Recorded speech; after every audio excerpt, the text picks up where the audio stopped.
PT on Ice. Good morning, y'all. My name is Dustin Jones. I am a faculty member with Institute of Excellence Older Adult Division. I teach modern management of the older adult with Christina Previtt. Happy Independence Day. So today is July 4th.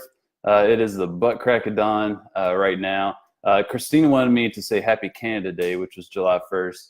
So yeah, just lots of fun, lots of barbecuing, lots of hanging out with good friends. I really love this time of year for many reasons, but it often gives us a time to reflect on independence. And I know, this is a very patriotic holiday. Lots of different things to reflect on in terms of, the United States of America and all those lovely things. But when you see that independence word, I can almost guarantee, as a physical therapist, something else may come to mind. Not necessarily, freedom per se, but like walking with a cane or a walker, or being able to get up off of the toilet, without assistance. Things like that is something that is kind of bred into our mind, at least, especially if you work with older adults. And so we're always constantly thinking about independence. What does that mean for a person, for that patient that's in front of me, and how can I help them become more and more independent? We often do that, whether we're thinking about it or whether we're aware of it or not.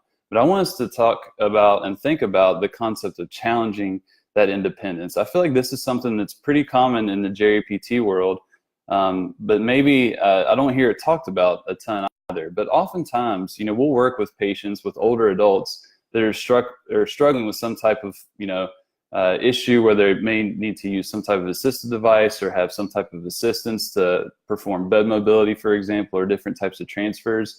We'll work with them, they'll make progress, and they'll get to that point where they can finally perform a particular transfer or even ambulation without assistance. They are independent.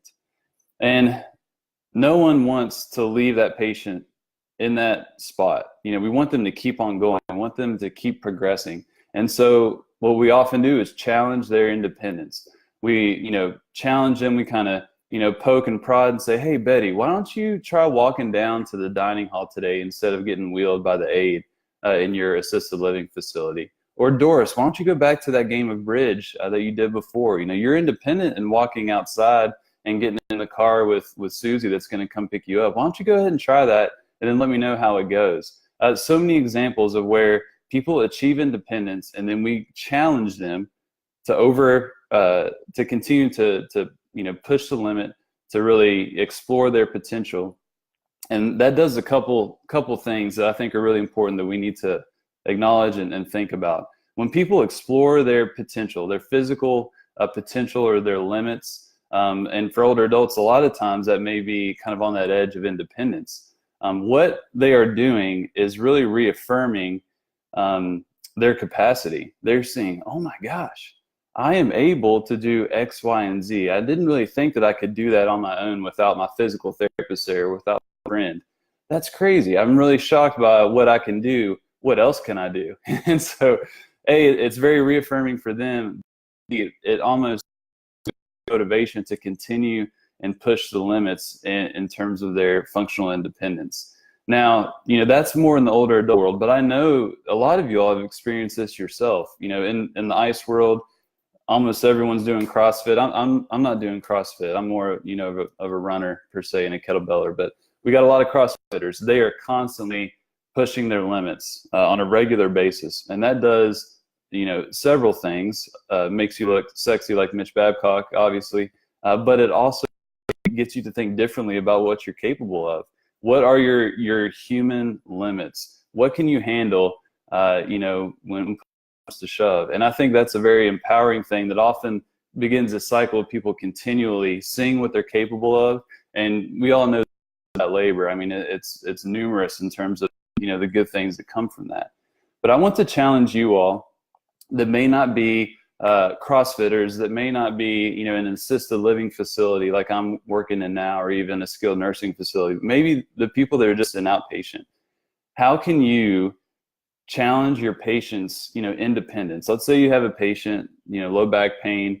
You clear up those symptoms. They're feeling good. They're pain-free. But in terms of, what they're physically capable of doing, they may be very hesitant or fearful about certain activities that were very vital to their identity or just their happiness and quality of life before coming to you.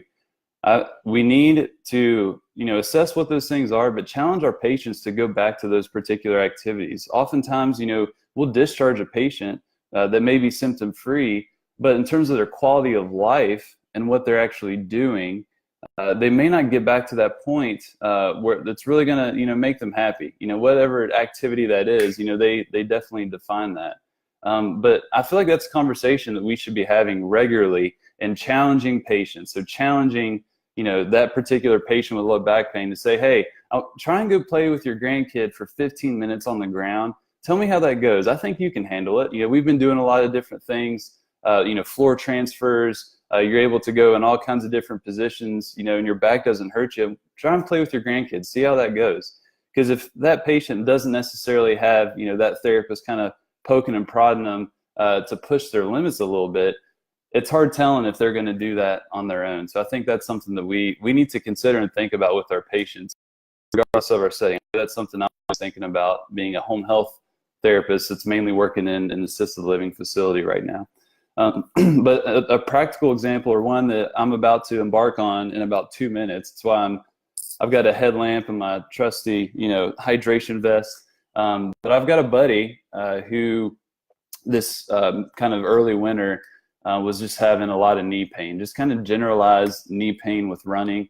But he really wanted to run more and more and more. And he knew that, I enjoy running, to some extent. And so, we start talking and, just make a few recommendations, a lot of things that I've learned from Jason London, for example, in terms of nailing down cadence and just, run a little quieter and just really, paying attention to posture and just a few things, or one thing at a time, and just kind of building on that. And so his gait changed a little bit. And then as his gait changed, his symptoms went away as well, which I know that doesn't happen with everyone. This is definitely an N of one.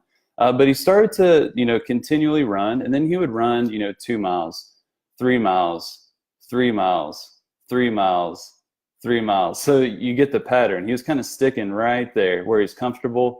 He's probably not going to have some knee pain after that 3 mile mark. And it took the poking and prodding, more of a friend than a physical therapist, to say, hey, let's do that 5 mile trail run, that's outside of town.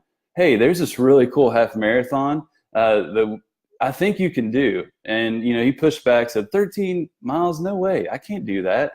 It's like, you're good, man. I mean, it's all about your mindset, what you think you can handle, and what you perceive about your body may not be the most accurate perception. You can handle it. I've ran with you. And we did the 13.2 or 13.1, and he freaking loved it. And now it's July 4th, 5:40 in the morning, and we're about to go on an unsupported 23-mile run, just an A to B away from our house. I would have never imagined this guy would have wanted to get up at 5:40 in the morning to go run 23 miles the morning of a holiday. But that's what we're doing. And he is challenging his independence. He's challenging his limits. And this guy has a completely different perception of what he's capable of in his body now. And that's really cool to see. And it's really impacting his quality of life, how he interacts with his kids and what he does on a daily basis. So that's just a practical example that I think we can potentially apply to our work with our patients, whether they're, the 88-year-old, Doris, if you will, in the assisted living facility, or, the middle-aged man with low back pain in your outpatient clinic. We can challenge their independence in a way to where we really push them to explore their potential, explore their limits, and then, reap a lot of the rewards from that. So I need to get going. He's waiting on me right now. Y'all have a lovely day. Jason Robinson, good morning, sir. Alan's with me. I didn't see y'all. I hope y'all have a lovely day cooking out, maybe drinking a few brewskis. I know Alan's probably going to do some type of CrossFit WOD at 8 a.m. But no, in terms of the courses, y'all just need to go to ptonice.com. We've got the Rising Tide event that's coming up. I know that's something that I'm looking forward to just hearing about. I'm not going to be able to go because I'm probably going to be a new father around that weekend. But the Rising Tide event is a big event with the APHPT that is generating a lot of excitement. So go to ptonice.com to check that out. Otherwise, have a good 4th, y'all. I'll talk to y'all soon.